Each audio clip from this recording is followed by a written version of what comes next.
Yo tout le monde, bienvenue sur la chaîne 2. Léo et Max. Alors il paraît que Sanji est plus fort que Zoro.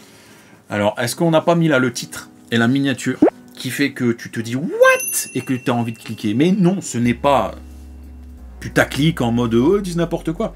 C'est des sujets qui sont en train d'arriver sur la table depuis l'éveil de Sanji. Eh ouais, si, monsieur, tu as très bien vu les derniers chapitres. Tu as très bien vu l'invincibilité de Sanji de l'espace qui est en train de subvenir. T'es en train de spoiler tout le monde en fait. Oh, frère, à un moment donné, si tu cliques sur cette vidéo... je mettrai entre parenthèses spoiler chapitre oui, blabla. il faut, bah oui, parce que de toute façon le sujet ne serait pas sur la table avant ce qui s'est passé. Excusez-moi, tout fan de Sanji qui se respecte, mais à un moment donné... Imagine, t'es dans l'animé et t'es en train de voir Yamato qui court avec... Je fais le truc, j'essaie d'illustrer. Voilà, qui court avec des... Elle fait ça, excuse-moi, elle fait ça, il y a même un bébé qui est là, il s'appelle Momonosuke. Elle fait pas encore ça dans l'animé. Ah non, bon alors je cours, normal. Il y a Kaido, Big Mom et tout ça. Ça c'est King Kong. Ça c'est Big Mom. Non, c'est King Kong. Et d'un seul coup, on te dit Sanji est plus fort que Zoro. Alors que Sanji, tu l'as vu aller... On te pue. Désolé d'appeler ça il a été où d'ailleurs? Il a été... Comment ça s'appelle? Au quartier des plaisirs. Le quartier des plaisirs, voilà. Tu sens qu'il va se faire plaisir, quoi. Mais, ouais, non. Non, Sanji pas plus fort que Zoro, là. Là, à ce moment-là, non. Et puis, ce qui devait arriver arriva. Le nombre de personnes qui disent, ouais, Sanji, puis la merde, le trio est perdu, ça n'existe plus, machin, blabla. Bah là...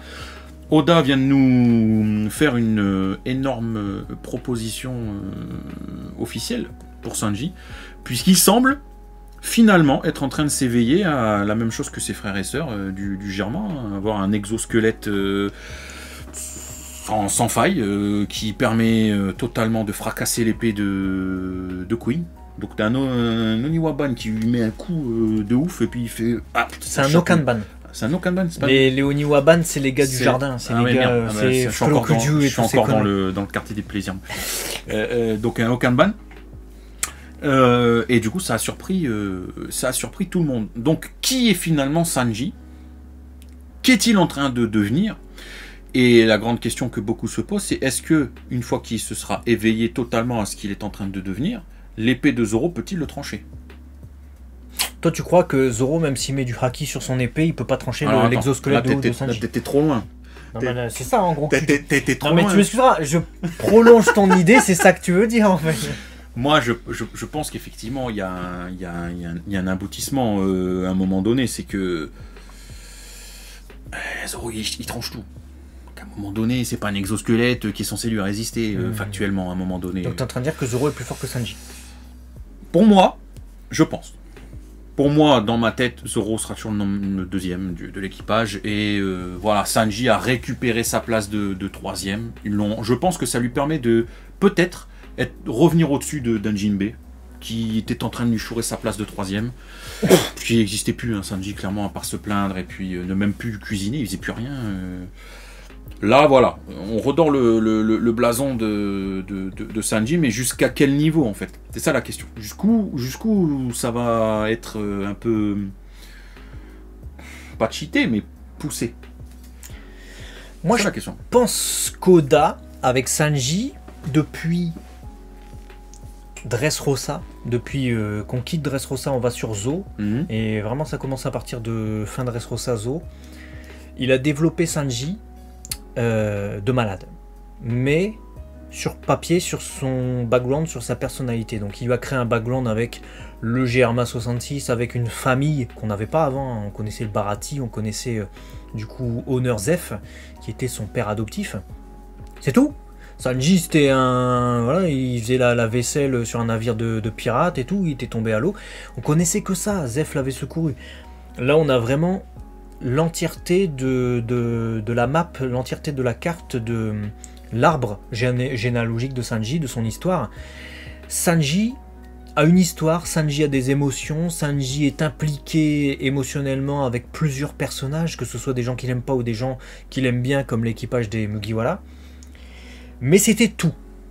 C'est-à-dire que raconter tout ça avait pris beaucoup trop de place dans le récit d'Oda, dans le récit de One Piece, pour Sanji, pour qu'il brille en combat et pour qu'il soit vraiment bien utilisé. Ou alors peut-être qu'Oda le faisait mal, mais ça c'est l'appréciation de chacun. Et du coup, maintenant, en fait, pour moi, c'est le moment précis, on est à Wano Kuni, où Oda, il décide enfin de remettre Sanji dans le game compétitif par rapport à Zoro, ce qu'il avait totalement quitté depuis qu'il a approfondi l'histoire de Sanji, psyché, etc. Ouais. Le psyché, on n'était plus sur l'émotionnel, on n'était plus trop sur la participation aux batailles. Quand même, les pirates, ils participent aux batailles, donc ça peut être intéressant. Et là, maintenant, il veut, comme tu l'as dit, en refaire son numéro 3. Il s'appelle Sanji. Donc San, c'est 3, hein. Donc 3 heures en japonais. Il le remet numéro 3. Parce que Sanji n'était effectivement, pour nous, comme pour énormément de monde, plus du tout le numéro 3 de l'équipage. Et là, en tant que pouvoir que représente Sanji dans l'équipage des Mugiwara, donc je parle de pouvoir, je parle pas de puissance, tout ça, mais vraiment force de frappe et importance du personnage à la fois à tous les stades, hein, vraiment autant émotionnellement, autant dans le récit, que, etc. Il le remet numéro 3 pour moi, là maintenant. Donc ce power-up, quelque part, a une importance. Ce truc de l'exosquelette, ce truc du « ah ouais, je m'éveille ». Et en plus de ça, on a le lien qui est fait avec les Lunaria. Si vraiment il est prouvé que l'ADN des Lunaria a servi à la confection oui, de l'ADN de Sanji, voilà, tu pars sur un truc de malade. Et puis, j'ai envie de dire enfin. J'ai envie de dire enfin parce que Sanji, c'est l'un des persos. Parce que j'ai lu des personnes qui disent ouais, c'est incohérent, il a un power-up venu nulle part, etc. Machin. Je remets les choses dans le contexte. On t'a fait rencontrer Sanji. On t'a dit c'est un gars qui fait du feu avec ses jambes au plus grand des calmes et qui casse des gens. Je résume très caricatural le truc. Et qui n'utilise pas le haki des rois, toutes ces choses-là, etc. À ce moment-là, tu te dis c'est normal. Haki. Pour toi, c'est normal. Genre, il fait du feu avec ses jambes, on accepte sans explication. À ce moment-là de l'histoire, on se dit, ouais, normal. Et là, on te donne une explication, quelque part, de ce qui fait que un gars, au bout de 1029 chapitres, là, on te dit, enfin, voilà pourquoi il fait des flammes, le gars. Voilà, il a quand même un corps un peu anormal. En fait, il a un exosquelette qui le compose. On sait qu'il a été créé sur la base de modifications génétiques et que sa maman a voulu interrompre le process en prenant un cacheton. Moi je pense simplement que ça a peut-être ralenti le processus, mais à partir du moment où il y a la génétique qui est entrée en jeu, je ne connais pas moi à l'heure actuelle un médicament qui stoppe l'évolution génétique. Quelque chose qui est génétique, c'est quelque chose qui est déjà fait. Si nous là, voilà, ma main est comme ça, la tienne est comme ça, ta tête est comme ça, c'est que génétiquement ça s'est déjà fait. C'est pas parce que tu prends un cachet que ça changera l'ADN. Maintenant ça peut-être mettre en pause ou ralentir un processus d'évolution ou que sais-je. Comme les hormones. Ouais, voilà. Et moi je pense que c'est ce qui s'est passé. Je pense que le cachet l'a mis en pause pendant des années contrairement à ses frères. Et là, suite peut-être, je sais pas quoi, mais il y a des choses, peut-être en reportant sa soute, peut-être que ça a éveillé des choses en lui, je sais pas trop. Voilà, ça éveille ce qu'il est réellement. Et tout ce que tu étais en train de dépeindre sur... oui, on a mis l'accent sur le côté sentimental de Sanji, son implication, blablabla, pour finalement en venir là où il se dit « je suis en train de devenir comme mes frères », c'est-à-dire je suis un mec dénué de sentiments, bah, c'est pour montrer qu'il sera l'exception dans cette transformation. C'est que c'est pas parce qu'il va se transformer et devenir plus fort qu'en fait il va devenir un mec voilà, sans sentiments, froid, etc., comme il le craint. Au contraire, on a bien vu que avec tout ce que tu as dépeint tout à l'heure, c'était pas le cas de Sanji, bien au contraire, il était même surinvesti dans beaucoup de domaines. Et c'est super intéressant pour son personnage, parce qu'il prend enfin la place qu'il doit avoir. Ça a mis le temps hein, de nous expliquer pourquoi. Et cette histoire de Lunarien que tu as souligné, s'il y a un lien avec ces flammes, Lunarien, est-ce que, admettons, le King, qui est justement en face, et celui qui aurait pu servir de base de prélèvement génétique, ou que sais-je, parce qu'on sait que Queen, King, Judge... Queen, il sait trop de trucs sur Judge. À chaque fois, il fait « Ouais, je sais qu'il a voulu faire des exosquelettes. Ouais, Judge, ouais, travaillé avec lui, hein, ça a été dit. » Voilà, c'est ça. Il y a le docteur Vegapunk qui était aussi dans le truc. Donc, d'ici à ce que, du coup, tu vois, la jambe noire, hein, qui est le surnom de Sanji, devient les flammes noires aussi, parce qu'il arrive à faire des trucs de ouf et tout. On n'est pas loin. Mais de là à ce qu'il soit plus fort que Zoro, Zoro qui va mettre, comme tu l'as dit tout à l'heure, du haki sur son sabre, pour moi il coupe Sanji. À un moment donné, il est au-dessus. Pour moi il est au-dessus. Et s'il n'a pas le haki des rois, on ne sait pas encore. Hein. Ouais. Il y a un truc qui plane pour autour le moment, de Zoro. Gros mystère sur Zoro, son haki, parce que Oda il fait exprès de faire planer le mystère. À chaque fois que Zoro il se passe un truc et que les gens se posent des questions par rapport à il a le haki, il a pas le haki, on nous dit non, c'est parce qu'il se passe un truc à côté, il y a un haki des rois qui a retenti. Il fait bah ouais, on sait pas. La vérité, c'est qu'on sait pas. Moi, je pense. Moi, vraiment, si tu veux, juste mon avis, c'est un avis comme ça. Moi, je pense qu'il l'a. Parce qu'il y a trop de blagues de la part d'Oda en mode. Ah, au bout d'un moment, tu le fais une fois, bon. Tu le fais trop. Au bout d'un moment, il n'y a pas de fumée sans feu. Et il y a quand même pour moi un parallèle entre l'équipage de Goldie Roger, de Luffy et Riley. Là, Riley, c'est le second de Roger. Et on pourrait se dire, ouais, mais Luffy, c'est normal, c'est le capitaine, c'est normal qu'il l'ait. Mais Riley, c'est le second de Roger, il l'avait aussi, le Haki des Rois. Donc, et puis là, le côté fermé, etc. Machin, on a l'impression que le aussi. jour où il va l'ouvrir, il va te faire un Haki des Rois, tout le monde va te terrasser, on va se dire. Putain. Ouais, ça, je sais pas.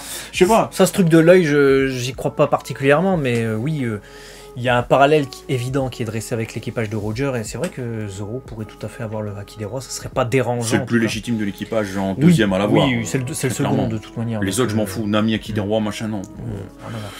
On s'en fout. Chopper, Haki des Rois, qu'est-ce qu'on s'en balait, je veux dire. Il met des claques, Monster Point comme ça. Mais voilà, Zoro, par contre, je pense que si on serait tous en kiff de l'avoir. Et puis le gars, il est tellement acharné d'entraînement, il est tellement tout le temps dans le fait de se repousser, etc., que le voir aboutir sur un truc aussi ouf, on se dirait, oh, putain, bah, c'est Zoro, quoi. Bah, surtout que ce qui est intéressant avec Zoro, c'est qu'en ce moment, on découvre aussi ses origines. Donc on sait que c'est un garçon qui a été recueilli et qui a fait un dojo Yaburi, comme on appelle ça. C'est-à-dire qu'il va dans un dojo pour essayer de gagner, en fait. Et il a été dans le dojo de Kuina, donc c'est le dojo des Shimotsuki, en fait. Et il a certainement une appartenance Shimotsuki, puisque le gars qu'on voit dans le chapitre à un moment donné, Ushimaru, c'est son père, frère, c'est sûr. C'est son père. C'est obligé. C'est sûr. Il a la même tête. Je veux dire, à un moment donné, est-ce que Oda se serait cassé la tête à dire non, je vais lui mettre la même brindille dans la bouche, la même coupe de cheveux, la même tenue du doggy, même technique. Non.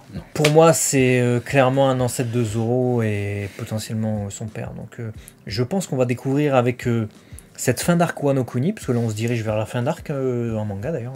On arrive dans le climax. Le passé de Sanji est déjà écrit, mais on va découvrir les spécificités de ses capacités.